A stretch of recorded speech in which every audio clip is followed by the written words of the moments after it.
Voy a contarte otra historia de ángeles. Tengo muchas experiencias personales, bueno, no muchas, pero varias. Para no aburrirte voy a contarte una de la cual pues tu servidor no fue protagonista. Pero que me llamó sobremanera la atención.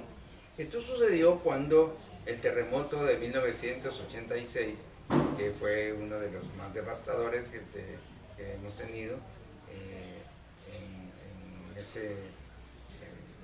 el terremoto fue cuando desapareció el edificio de Darío, que se convirtió en ícono de la tragedia, ¿no? El edificio que se desplomó entero. Pues, después del terremoto, cuando estaban en las operaciones de rescate y todo eso, los famosos topos de México que enviaron y médicos de otros países, pasa pues todo aquello.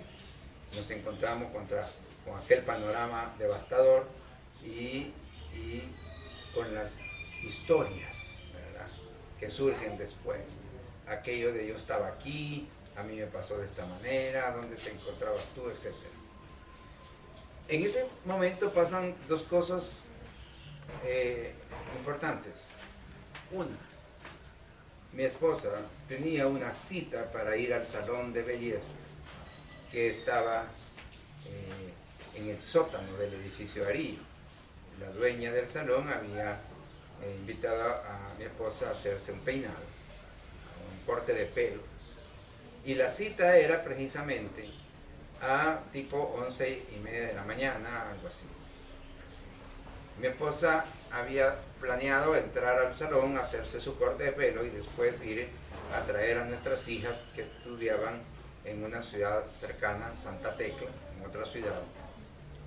Y entonces llegó el momento en que se acercó a la puerta del edificio, que era una ratonera en sí, ya hemos hablado de eso otra vez. Estaba congestionado todo excepto un pasillo.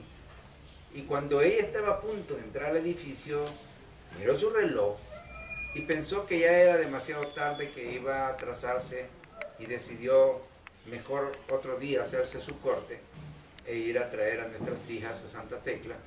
Ahí cerca, precisamente en el parque que estaba cerca del edificio, se podía abordar el bus.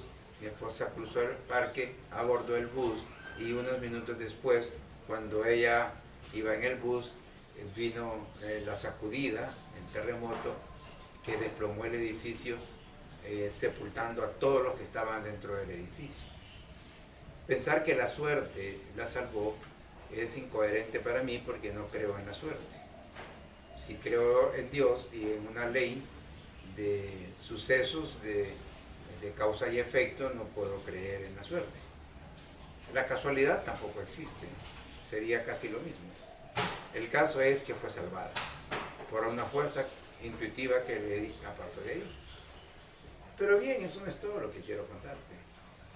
Pasado todo esto, repito, pasado todo el acontecimiento, la televisión entrevistaba a algunos de los sobrevivientes o algunas personas testigos de experiencias extraordinarias.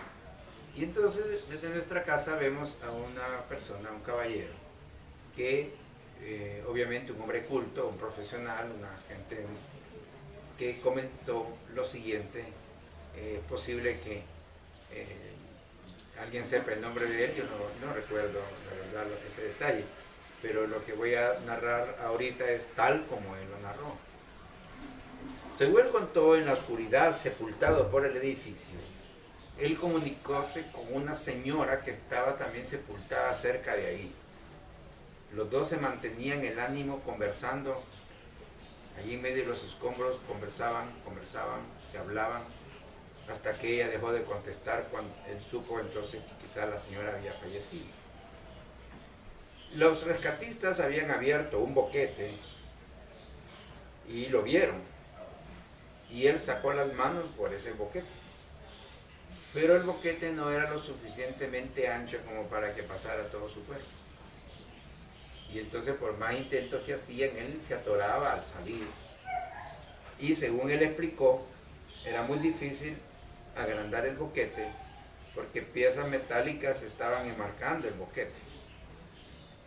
Cuando las personas se acercaban a él a intentar sacarlo y venía un remesón, una réplica, rescatistas salían corriendo, se alejaban rápidamente de ahí para evitar ser sepultados también, y hasta que pasaba la réplica regresaban a seguir con el intento de rescate.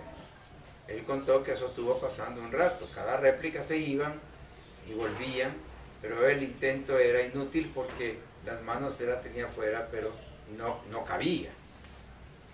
Entonces dice que en uno de los momentos de réplica, atención, en la réplica, en el momento que se han alejado los rescatistas, él sintió dos manos que lo tomaron de las muñecas y sintió esas manos muy firmes, muy confiables, y estas manos tiraron de él hacia afuera y él salió del agujero. Salió con facilidad, sin lastimaduras. Salió como si el agujero hubiese sido más grande, o como que si su cuerpo se hubiera adelgazado. Entonces, cuando lo saca esta persona, estas son más o menos las palabras que él expresó en la televisión para todos.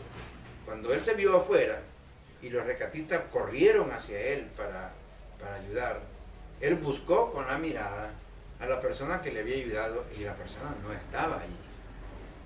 Entonces, ante las cámaras ese día, él hizo un llamado. Dijo, por favor, la persona que me salvó, que ese día me tomó de las manos, comuníquese conmigo, mi nombre es este, mi dirección es este, quiero conocerlo. Hizo el llamado. Y entonces, en casa, que mis hijas, mi esposa y yo estábamos viendo en ese momento esa entrevista, nos miramos entre sí. Yo miré sonriente a mi esposa y ella me devolvió la sonrisa, manifestando que entendía lo que yo estaba pensando. Hace un llamado a una persona que no va a encontrar jamás, porque quien le rescató no era más que un ángel,